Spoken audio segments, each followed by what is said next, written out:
네, 안녕하세요. 저는 서울시 정신건강복지센터 부센터장을 맡고 있는 이승현입니다. 제가 함께 할 오늘 시간의 주제는 사회 서비스의 종류와 활용 방안입니다. 가족분들에 대한 관심은 많았으나 함께 할 시간은 그리 많은 경험을 가지고 있지는 않습니다. 최근에는 가족분들하고 많은 자리에서 함께 하고 있는데요. 목요일 날 어떤 가족분의 이야기가 지금도 귀에 맴맴 돕니다. 어떤 이야기를 하셨냐면, 내가 눈을 감지를 못하겠다. 그 이유가 내가 지금 저 세상으로 가게 되면 이후에 얘가 어떻게 생활을 해야 될지 모르겠어요. 누가 관심을 가질지 아무도 관심 갖지 않으면 어떻게 해야 할까요? 라는 이야기를 들으면서 이게 가슴도 저도 먹먹하기도 했고, 오늘 주제와 이 부분이 딱 맞아 떨어져서 오늘 이 이야기를 시작으로 진행을 하도록 하겠습니다. 안 넘어가지. 네. 다음 슬라이드를 좀 보시면,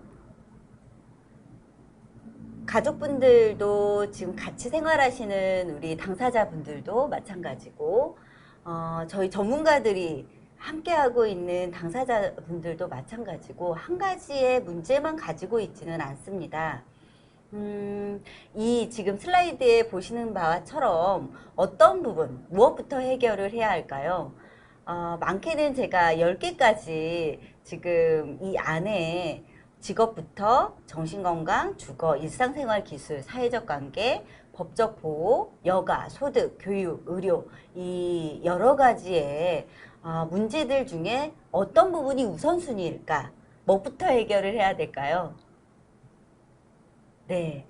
아마 눈치가 빠르신 분들은 여기에서 보셔서 아시겠지만 이 물통이 보면 각각의 나무판들의 높이가 조금씩 다릅니다.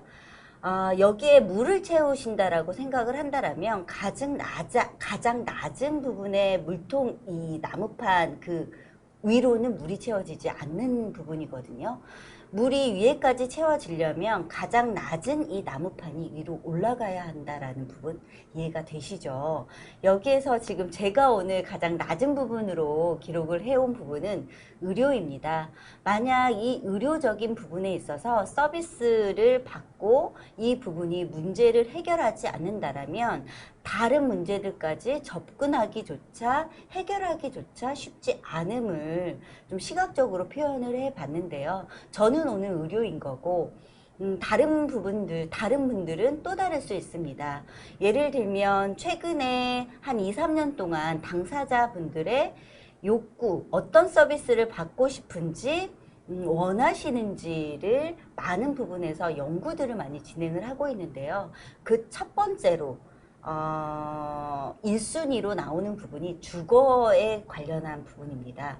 주거만 해결을 해주면 저는 지역사회에서 살아갈 수 있을 것 같아요. 그러면 주거에 대한 부분을 해결을 하고 난 이후에는 어떤 부분이 또 뒤따라서 서비스가 제공되어야 할까요? 라고 물어봤을 때 일상생활 훈련부터 해서 소득과 직업, 여가활동, 취미활동 이런 부분들이 따라가고 있습니다. 더불어서 우리나라 같은 경우에는 지금 초고령 사회로 굉장히 발빠르게 움직이고 있는데요. 이 부분이 비장애인만에 해당되는 부분은 아닙니다. 장애인 부분도 마찬가지고 특히 우리 정신장애인 분들도 생각보다 나이가 많이 들어가고 있습니다.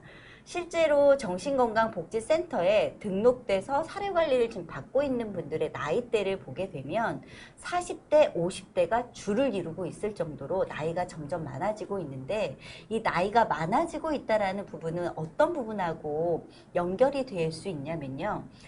신체적인 질환, 신체적인 건강하고 연결이 될 수밖에 없습니다. 많이 아플 수밖에 없거든요.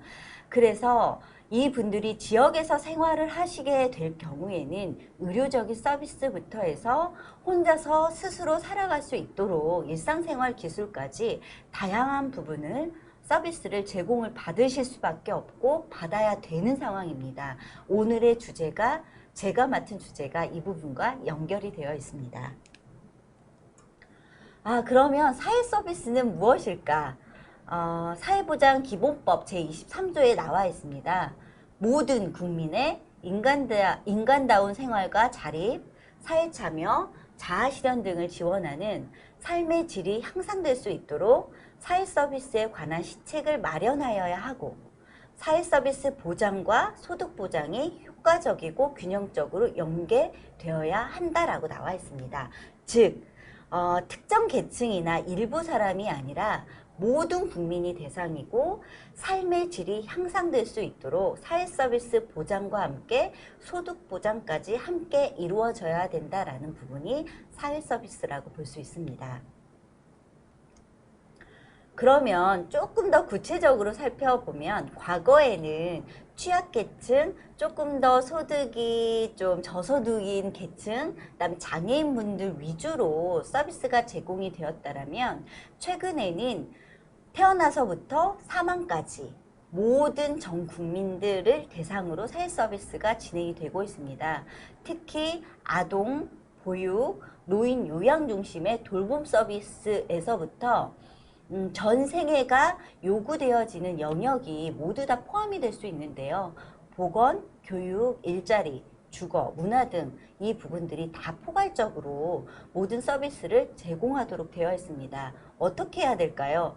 앞부분 제가 설명드렸던 것처럼 저소득 취약계층에 대한 고려, 이 부분만 집중해서 보는 게 아니라 전 국민 대상으로 포괄적이고 확대해서 보편적인 접근을 지금 하고 있습니다.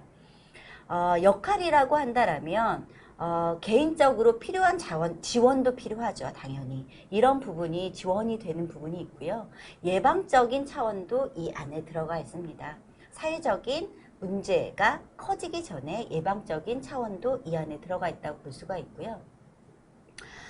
사회 서비스와 관련한 부분이 현재 정부에 들어와서 중점적인 건 어떤 부분이 중점적일까? 크게 두 가지라고 요약해서 말씀을 드릴 수 있습니다. 첫 번째는 사회 서비스에 있어서 공공성을 강화하는 부분이 들어가 있고요. 두 번째는 좋은 일자리를 확충하는 부분이 들어갑니다. 이 공공서비스 강화를 위해서는 사회서비스원 설립을 시작으로 공공서비스를 강화하고 체계적인 서비스를 접근을 하도록 하는 부분이 있고요. 특히나 이 세 번째 줄에 나와 있는 커뮤니티 케어에 대한 부분인데요. 예전에는 병원에서 아니면 특정 시설에서 어떤 기관 중심으로 서비스가 제공이 되었다면 지금은 내가 살고 있는 곳, 우리 당사자분들이 살고 있는 곳, 지역 안에서 서비스를 받을 수 있고 지원하는 부분들이 이 안에 들어가 있습니다. 이 모든 부분은 일자리가 같이 함께 하지 않으면, 확충이 되지 않으면 좋은 계획으로만 머물 수밖에 없잖아요. 이 실행 계획과 함께 지금 많은 자치구들이 함께 하고 있는 걸로 알고 있습니다. 2019년에 시범사업을 운영을 했습니다. 서울, 경기, 경남, 대구 총 4개 지자체에서 이 시범 운영을 하고 있고요. 특히 사회서비스 일자리가 확보가 되고 있는데 먼저 첫 번째 단계에서는 보육, 요양, 보건 등 수요가 굉장히 많고 시급하고 조금은 더 중요하다라고 보여지는 분야에서 사회 서비스 일자리가 확충이 되고 있고요. 2단계에서는 사회 서비스원, 문화, 체계, 환경 이런 부분에 있어서 2단계로 일자리가 확보되는 이 계획을 잡고 있습니다. 여기에서 저희가 그리고 여기 가족분들이 조금 더 관심을 보일 수밖에 없는 부분은 요양 및 돌봄 인력과 관련한 부분입니다. 노인 일자리가 조금씩 늘어나고 있고 커뮤니티 케어가 확대되고 있고 간호간병 통합 서비스가 이루어지고 있고 장애인 활동 보조인과 관련한 부분은 과거 예전부터 굉장히 많이 이루어지고 있지만 정신장애인까지 이 부분이 확대되는 부분에는 많은 한계가 있었습니다.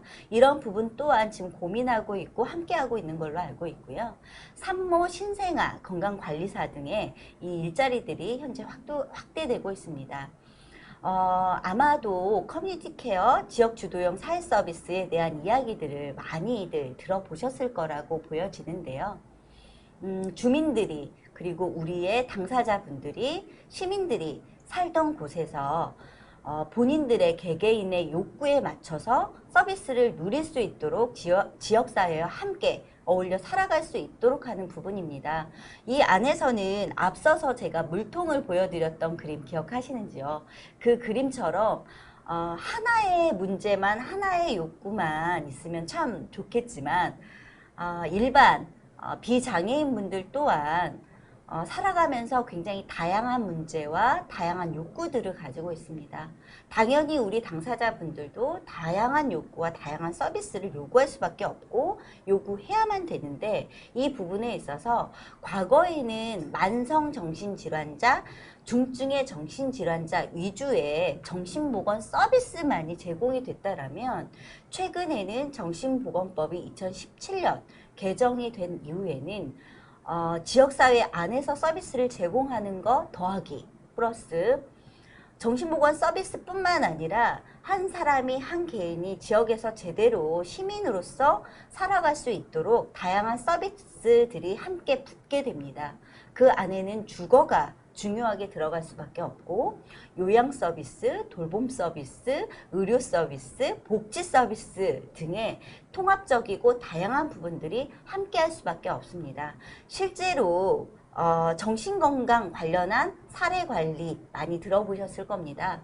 과거에는 정신건강복지센터에서, 그리고 사례관리에 관련한 부분은 정신질환자들은 우리 정신건강 전문 요원만이 할 수 있어 라는 이런 기조였다면, 최근에는 정신건강 전문 요원 굉장히 중요하죠. 전문 영역입니다. 하지만 일선에서 접근성이 가장 뛰어나신 분들은 복지관, 예를 들면 보건소의 방문간호 선생님들, 그리고 동사무소에 근무하시는 많은 분들이 실제로는 더 접근성이 뛰어난 부분들이 있어서 한 몇 개 정도의 기관이 몇 개의 관련된 직역들이 정신질환, 정신건강과 관련한 서비스를 제공하고 있고, 실제로 많은 부분 그분들을 통해서 발굴이 되고 있는 상황입니다.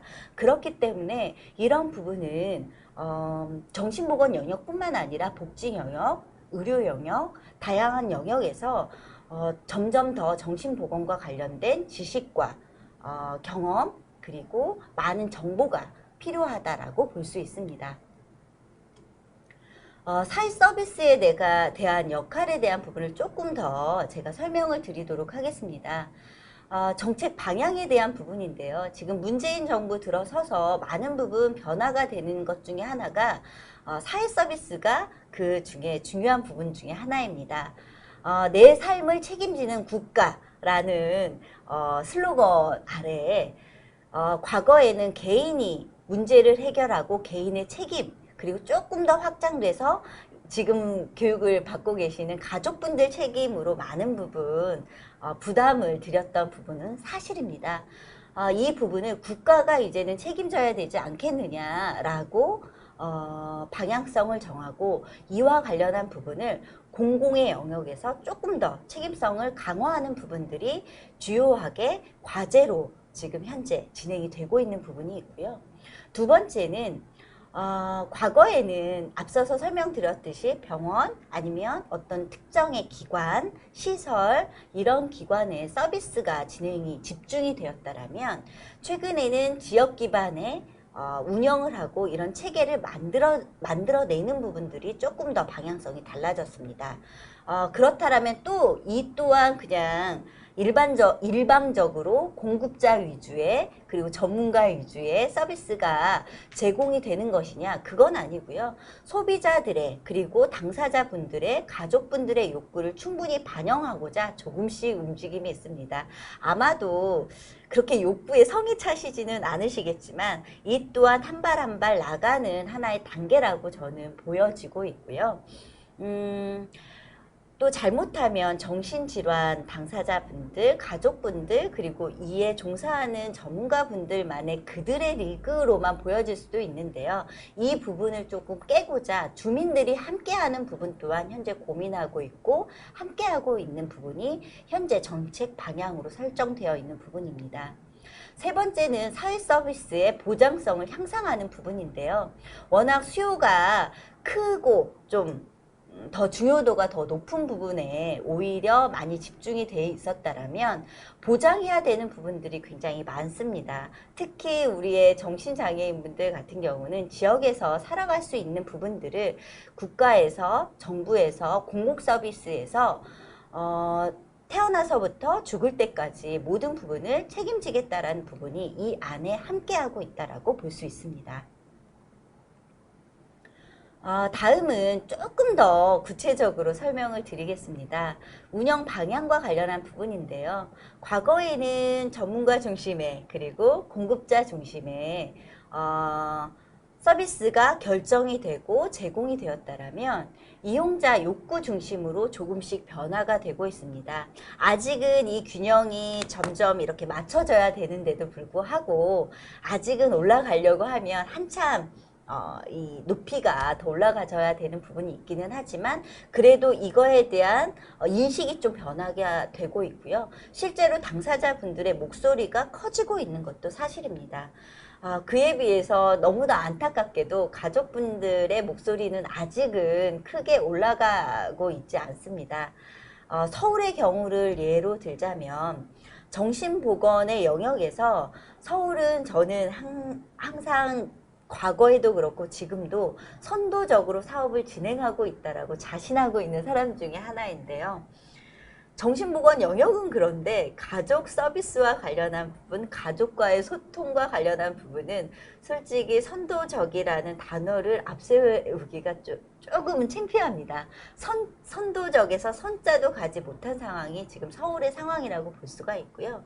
이에 따라서 조금 더 서울시 안에서도 그리고 제가 속해 있는 서울시 정신건강복지센터 안에서도 가족분들과 함께하고 목소리를 같이 듣고 소통하고 이런 부분들이 서비스까지 연결이 될 수 있는 부분을 고민하고 함께 하려 합니다. 실제로 올해가 첫 스타트 시작이라고 볼 수가 있는데요. 그러다 보니까 다양한 분들하고 현재 만나 뵙고 있고 듣고 있습니다. 많은 부분 채찍질도 지금 당하고 있기는 하지만 이 또한 얼마나 목마름과 갈망이 있었으면 이렇게까지 얘기를 하실까라는 생각에 죄송한 마음이 조금은 더 크고요.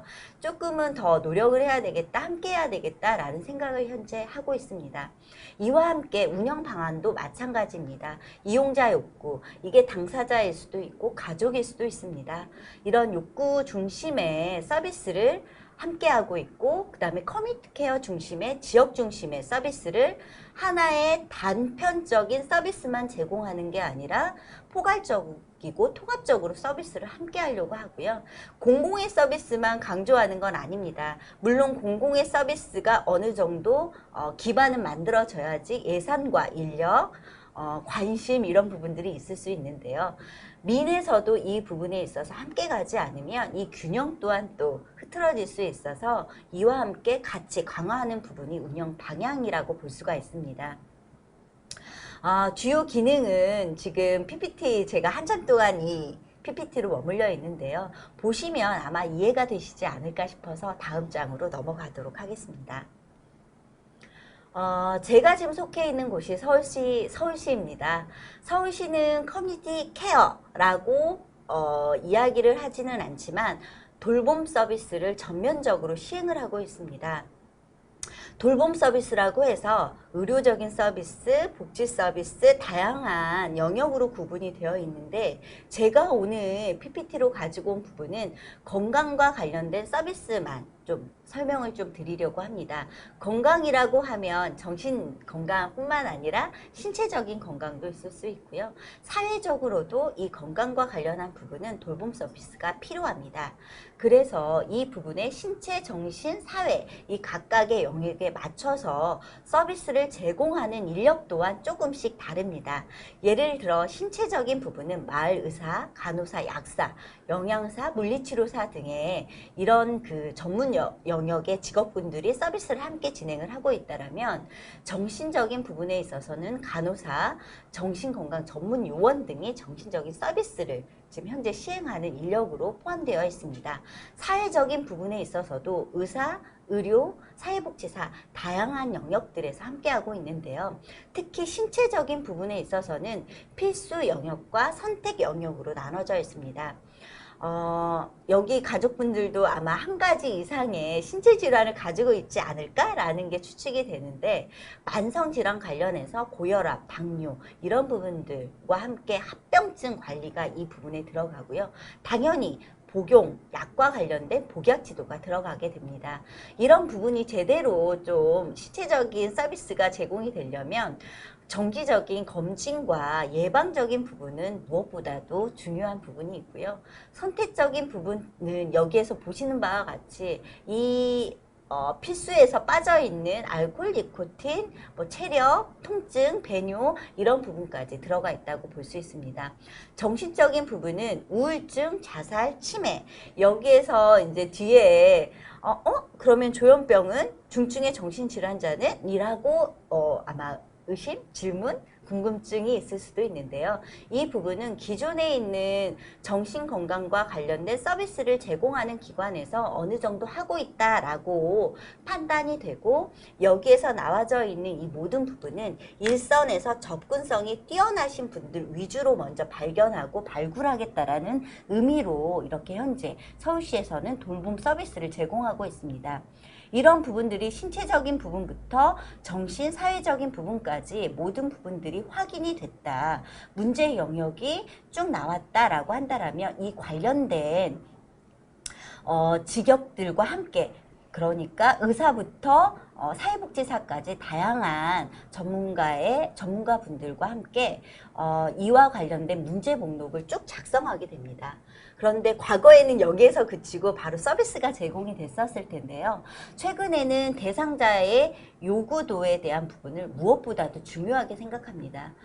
기존에 있는 전문가분들이 다른 직역의 분들이 나는 첫 번째가 예를 들면 의료고 두 번째가 보건이고 이런 부분들이 있었는데, 대상자는 나는 지금 당장 급한 게 복지다, 주거다, 주거부터 해결을 해주셔야 된다 라고 한다라면 아무래도 우선순위는 바뀌어질 수밖에 없습니다. 이게 제가 대상자 요구도라는 표현을 써서 그렇지 이게 당사자일 수도 있고 가족일 수도 있습니다.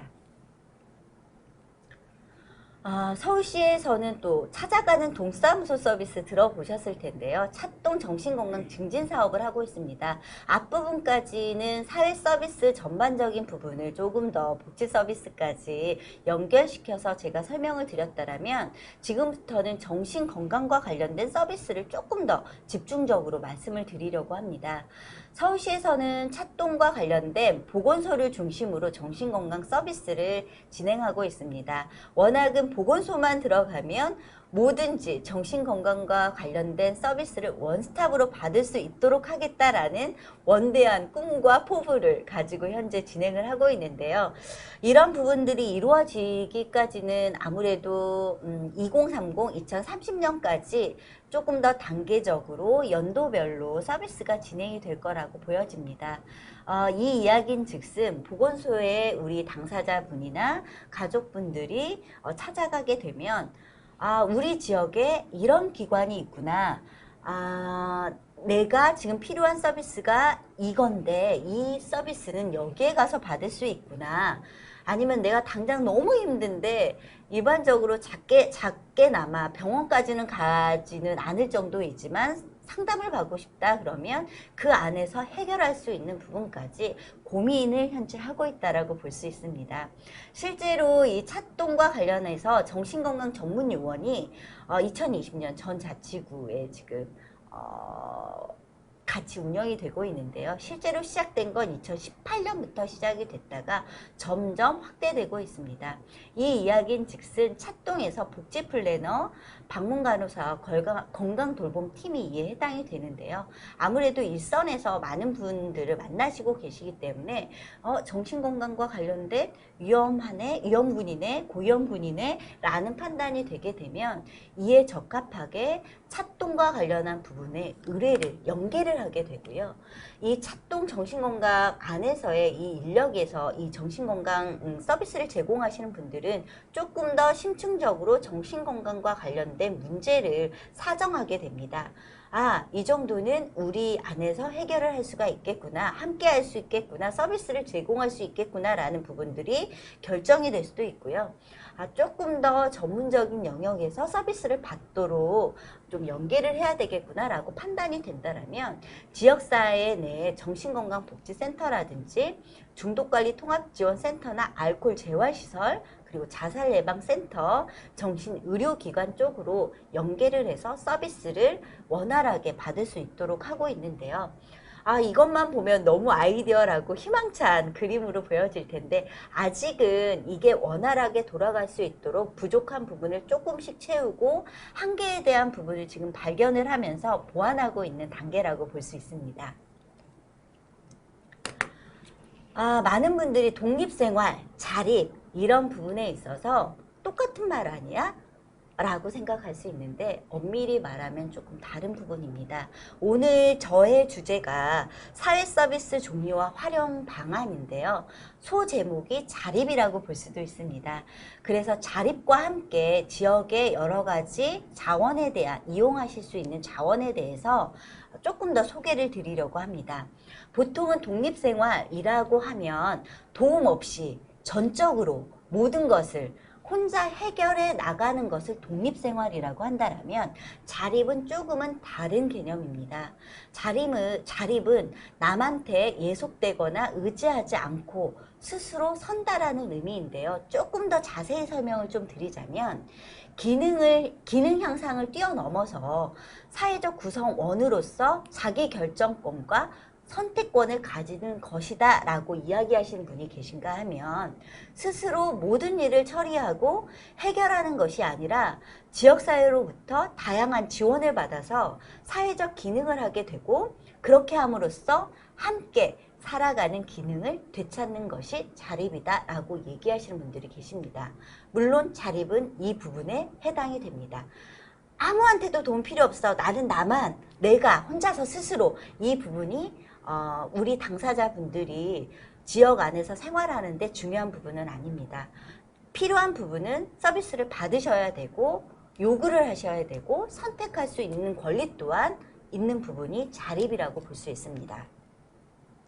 정신건강 서비스의 궁극적인 목적은 자립으로 향하는 삶의 과정이고 회복이라고 볼 수 있습니다.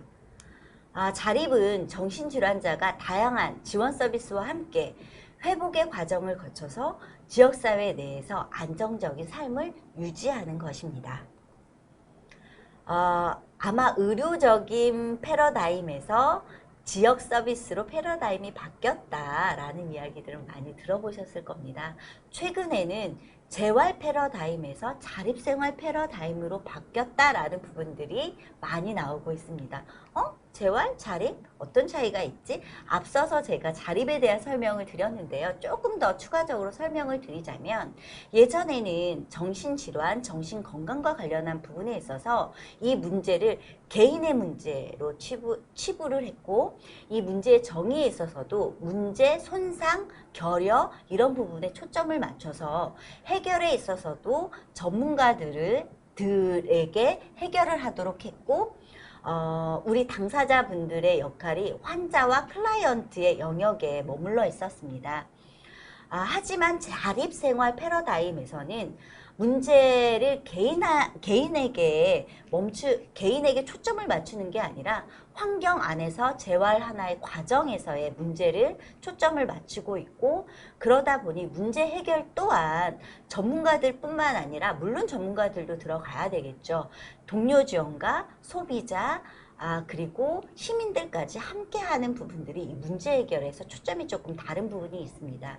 사회적인 역할에서 또한 예전에는 환자, 클라이언트에 머물러 있었다면 최근 자립생활 패러다임에서는 소비자, 당사자로서의 목소리를 내도록 하고 있고 함께하고 있는 부분이 이 소비자에 대한 부분이 좀 달라진 부분이고요.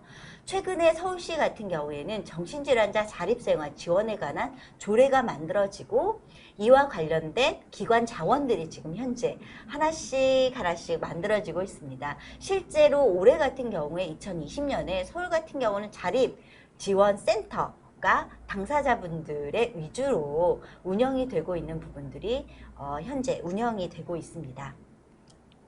자립을 구성하는 요소는 그럼 무엇일까요? 가장 중요한 부분은 주거입니다. 살 수 있는 공간이 안정적으로 해결이 되어 있지 않으면 그 어떤 서비스가 들어오더라도 불안정해질 수밖에 없습니다. 주거에 대한 부분이 어느 정도 해결이 되고 나면 주거와 함께 취업, 경제적인 활동, 그리고 지역사회 안에서 함께 살아가기 위한 대인관계는 무엇보다 중요하고요. 이 외에도 일상생활 기술이라든지 다른 부분들이 욕구가 당연히 필요한 부분입니다. 여기에 기본적으로 깔려있는 부분은 무엇일까요? 정신건강과 관련된 정신질환과 관련한 부분은 무엇보다도 정신보건 그리고 치료적인 서비스는 저는 개인적으로 기본적으로 깔려있다라고 보고 있습니다. 조금 더 설명을 드리겠습니다. 현재의 우리 모습입니다. 제가 자립생활 패러다임이 요즘 현재 좀 달라지는 부분이다, 방향이다 라고 말씀을 드렸지만 생각보다 이런 부분을 당사자분들도 모르고 실무자조차도 이 부분이 잘 모르고 있는 부분입니다. 현재의 우리의 모습이고요. 앞으로 제가 꿈꾸는 모습은 자립생활 이 패러다임과 관련한 이 방향성이 정착이 되었으면 좋겠다. 이 정착이 되고 나면 서비스 제공자 중심에서 탈피를 할 수 있다라고 보여집니다. 당당히 제공자가 아니라 소비자가 그리고 당사자분들이 이 중심에 설 수 있는 날이 오지 않을까. 지금도 조금씩 있다라고 제가 말씀을 드렸는데 조금 더 필요한 부분이기도 합니다. 그리고 당사자 욕구와 소비자 중심의 정신건강 서비스가 어느 정도 균형이 이루어지는 게 앞으로의 제가 그려지는 모습과 미래의 상입니다. 정신건강 서비스 기관과 관련한 부분입니다. 당사자인, 제가 만약 당사자라면 당사자인 내 상황과 내가 받고 싶은 욕구에 맞춰서 내가 선택하는 부분은 내가 결정을 해서, 하지만 내가 결정할 수 있는 다양한 부분들이 필요하겠죠. 선택할 수 있는 게 한 가지이거나 아예 없거나 두 가지에서 선택을 하라고 하는 게 아니라 다양한 서비스를 제공받을 수 있는 많은 부분들이 개발이 되어야 되겠죠. 그래야 이 선택권, 자기결정권 이런 부분들이 이 말에 부합하는 부분으로 함께 할 수 있을 거라고 보여집니다. 정신건강 서비스 기관에서 정신의료기관이 들어가 있죠. 보통은 많은 부분들이 이렇게 생각하시는 것 같습니다. 정신건강 지역 서비스는 지역 안에 있는 기관들만 서비스를 제공하는 거 아니야? 라고 생각하실 수 있는데 제 생각은 조금 다릅니다. 예를 들면 제가 당뇨병을 앓고 있다라고 한다면 제가 2주에 한 번, 한 달에 한 번 당을 체크하고 이 당 수치에 맞춰서 외래에 방문을 해서 약을 좀 조정을 하게 되죠. 제가 지역에서 살아가는 데 있어서 의료기관은 무엇보다도 중요합니다. 함께하는 부분에 있어서. 그렇기 때문에 이 정신건강 서비스의 지역 서비스 안에서는 정신건강 의료기관 또한 포함된다고 볼 수가 있고요. 또 하나는 앞부분에 제가 설명드렸던 것처럼 우리 정신장애인 분들도 당사자 분들도 점점 나이가 들어가고 있습니다. 정신요양시설 또한 굉장히 중요한 시설 중에 하나입니다. 정신건강복지센터가 있고요. 정신건강과 관련된 예방 서비스부터 해서 직접 서비스, 간접 서비스까지 다양하게 현재 서비스를 제공하고 있습니다. 더불어서 정신재활시설이 있고 자립생활주택, 지원주택은 아마 들어보셨을 분들이 그렇게 많지는 않을 것 같습니다. 현재 전국에서 자립생활주택과 지원주택을 함께하고 있는 지자체가 서울과 경기도 정도로 알고 있습니다. 특히 서울 같은 경우는 조금 더 공격적으로 적극적으로 이 부분을 확대를 지금 추진하고 있고요. 중독과 관련한 부분 또한 중독관리 통합지원센터가 있어서 현재 함께하고 있습니다. 이 부분은 많은 자료에서 보셨을 거라고 보여집니다. 전국의 정신건강 증진 기관과 관련해서 시설과 관련해서 대체 몇 개가 있지? 라고 보여진다면 정신건강복지센터 같은 경우에는 광역과 기초를 합쳐서 255개가 있습니다. 이게 2019년 12월 말 기준이라고 볼 수가 있고요. 정신의료기관은 국공립의 경우에는 54개, 민간 같은 경우에는 1,800개가 살짝 안 됩니다. 그리고 요양시설이 59개, 정신재활시설이 345개로 그렇게 많지는 않습니다. 중독관리 통합지원센터 또한 50개로 2020년 들어서는 이 또한 50개에서 더 줄어든 상황입니다. 그러면 지역별로 어디에 이렇게 많이 들어가 있을까 보면 서울 이 모든 정신건강복지센터에서부터 자살예방센터, 중독관리 통합지원센터, 정신요양시설, 정신재활시설, 의료기관까지 전체적으로 다양한 기관들이 들어가 있는 지자체가 그렇게 많지 않습니다. 서울, 인천, 경기, 그리고 충남 정도인 것 같은데요. 이 중에서 숫자적으로 보면 서울이 압도적이고 경기가 그 뒤를 이루고 있습니다. 와, 서울과 경기 충분하네? 라고 생각하실 수도 있지만 인구 대비로 따지면 이 또한 순위가 확 바뀌게 됩니다. 인구 대비로 따지면 아직도 서울, 경기가 다양하게 기관들이 현재 설치 운영이 되고 있지만 조금 더 필요한 부분이라고 볼 수 있습니다. 이 부분입니다. 2017년에 나왔던 자료이기는 한데요. 2017년에 정신건강복지법이 개정이 되고 나서 정신장애인분들과 가족분들이 지역 안에서 서비스를 좀 활용할 때 정보가 없지 않을까? 어디에서 받으실까? 라는 걱정이 돼서 2017년 12월 정도에 나왔던 자료입니다. 근데 생각보다 이 부분이 저희 기관에서 홍보를 잘 못했는지 알지를 못하시더라고요. 물론 지금 2020년 상황에서는 조금 더 변화된 부분이 있기는 하지만 정신장애인과 가족을 위해서 현재 지역에서 이용할 수 있는 복지 서비스가 이런 부분들이 있습니다. 라는 안내책자입니다.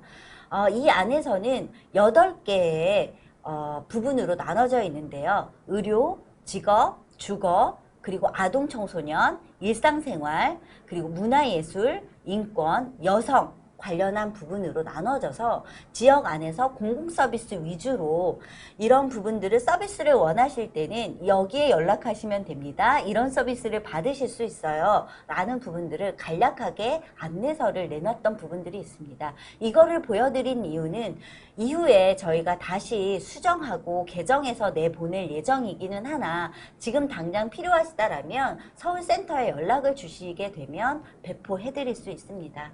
조금 더 이 부분에 있어서 안내와 관련한 부분인데요. 예를 들어 정신건강에 대한 상담이 필요할 때 라고 하면 떠오르는 곳 지금은 조금 더 많아졌습니다. 조금 더 개정이 필요한 부분인데요.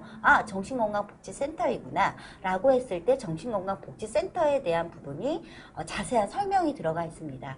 또 하나는 나에게 필요한 병원을 찾고 싶을 때 어디 했을 때 이 부분 또한 구분이 되어 있어서 이용하시고자 하는 분들이 좀 찾기 편하게 진행이 되어 있다고 볼 수 있습니다. 시간이 없어서 조금 더 빨리 진행을 하도록 하겠습니다. 여기에서는 정신의료기관과 관련한 부분도 들어가 있고요. 정신건강복지센터에 대한 부분 또한 들어가 있습니다. 중독관리 통합지원센터와 직업재활시설 그리고 주간재활시설에 대한 부분이 있는데요. 제가 이 부분은 조금 더 설명을 드리려고 합니다. 주거에 대한 부분은 요즘에 굉장히 핫하기도 하고요. 1순위의 욕구이기도 하고요. 굉장히 중요하고 시급성에 있어서도 가장 중요한 부분입니다. 주거 서비스는 어떤 게 있을까 했을 때 크게는 5가지로 구분할 수 있습니다. 전환시설, 지역사회 전환시설이 있을 수 있고요. 공동생활가정, 중독재활가정, 기숙사형 공동생활가정, 그리고 서울형 독립지원주택이라고 되어 있지만 이 부분이 현재 앞부분에 제가 설명드렸던 자립생활주택과 지원주택입니다.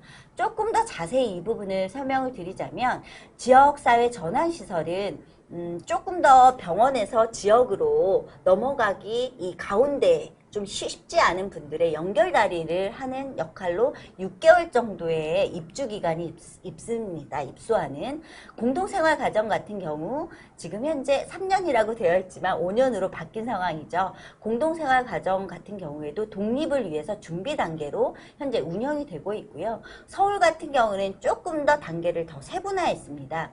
독립을 위해서 준비 단계를 거치고 난 다음에는 적응 단계라고 해서 독립주거형 공동생활 가정은 현재 운영이 되고 있고요. 자립생활주택과 지원주택이 조금 더 서울시는 적극적으로 운영이 되고 있습니다. 이 자립생활주택의 경우에는 2년 동안 최장 2년 동안 입주할 수 있는데요. 보증금부터 해서 월 내는 월세 그리고 일상생활을 할 수 있는 가전제품까지 모두 다 지원을 해드리는 주택입니다. 그러면 아무것도 들어가지 않을까요? 단 식비와 일상생활에 본인이 들어가는 돈만 있으면 2년 동안 이 안에서 생활이 가능합니다. 그러면 지원주택은 무엇인가? 지원주택은 최장 20년까지 입주할 수 있는 곳입니다.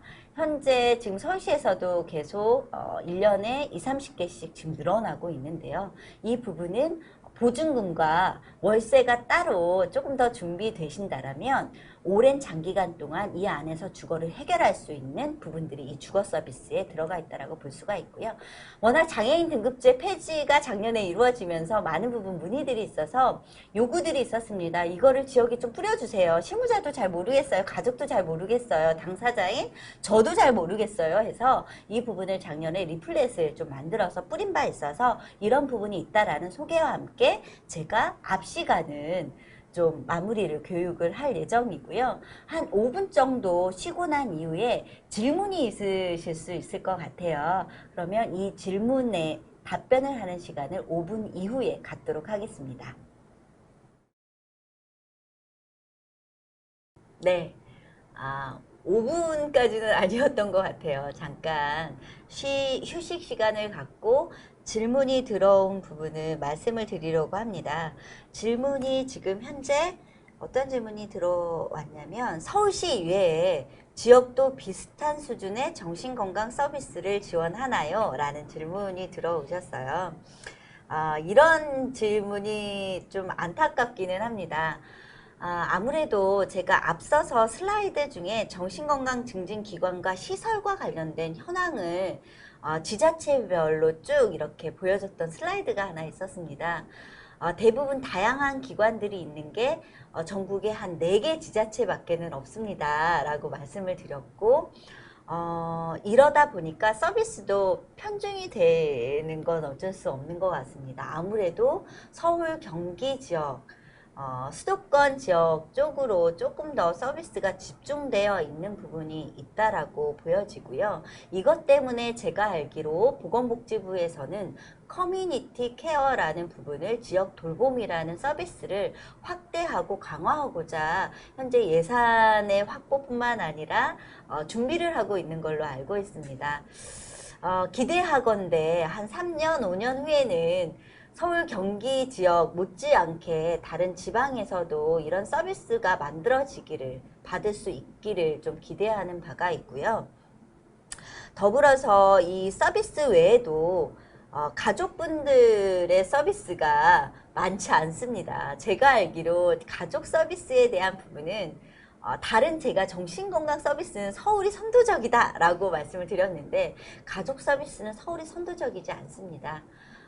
지금부터 진행을 하려고 하고요. 매년 예를 들면 이맘때 교육대는 서울 이 정도 가족지원 서비스를 함께 하고 있어요. 가족분들과 함께 이렇게 서비스를 개발했습니다. 운영하고 있습니다. 라고 자랑을 하는 시간이 있었으면 좋겠다라는 개인적인 희망을 가지고 있고요. 아마 뒤에 부분에 제가 주거 서비스와 관련한 부분을 설명을 드렸는데 아마 질의응답 시간이 마무리되고 뒤에 부분이다 보니까 미처 질문을 받지를 못하셨을 것 같아서요. 조금 더 추가적으로 설명을 드리도록 하겠습니다. 자립생활주택과 관련한 부분은 만 2년 동안 입주가 가능한 부분으로 볼 수 있는데요. 임대료, 보증금, 그리고 공과금, 그 안에 생활하시는 데 필요한 다양한 가전제품이나 이런 부분들을 지원하고 있습니다. 하지만 좀 굉장히 경쟁률이 치열하겠죠. 생각보다 그런데 그렇게까지 그렇지는 않습니다. 올해 같은 경우 상반기는 지금 마무리가 됐고요. 하반기에 10월, 11월 달에 또 한 번 이 자립생활주택과 관련한 부분이 공유가 될 거고 지원을 하실 수 있도록 말씀을 아마 블루터치 홈페이지나 SH공사에 들어가시면 확인을 하실 수 있습니다. 더불어서 지원주택은 어떤 부분이냐면 공공생활 가정이나 아니면 가족분들과 함께 생활하시거나 따로 독립적으로 생활을 하시면서 조금 더 경제적인 부분들이 좀 갖춰졌다라면 보증금의 경우에는 한 300만 원에서 한 1000만 원 정도가 준비가 필요하고요. 월 임대료 같은 경우에는 25만 원에서 30만 원 정도가 필요한 걸로 알고 있습니다. 이 정도의 지불할 수 있는 직업과 경제적인 능력을 가지고 계신 분들이 지원주택, 좀 길게는 20년까지 살 수 있는 부분들이 함께하고 있는데요. 자립생활주택이 더 필요한 거 아니야? 라고 생각하실 수 있지만 실질적으로 자립생활주택은 더 이상 서울시에서 크게 많이 늘어나지는 않을 계획이고 오히려 지원주택을 매년 확대할 예정으로 이런 부분들이 좀 관심을 가지시면 조금 더 추후에 서비스를 제공받으실 수 있는데 주거만 서비스를 제공받는 건 아닙니다. 주거에 입주하시고 나면 지원주택에 입주하시고 자립생활주택에 입주하시게 되면 이 입주한 대상자에 맞춰서 당사자에 맞춰서 다양한 서비스가 제공이 되는데요. 기존에는 전문가만 서비스가 제공이 됐다라면 당사자분들이 함께하고 계십니다. 추후에는 가족분들도 함께하면 참 좋지 않을까라고 생각이 됩니다.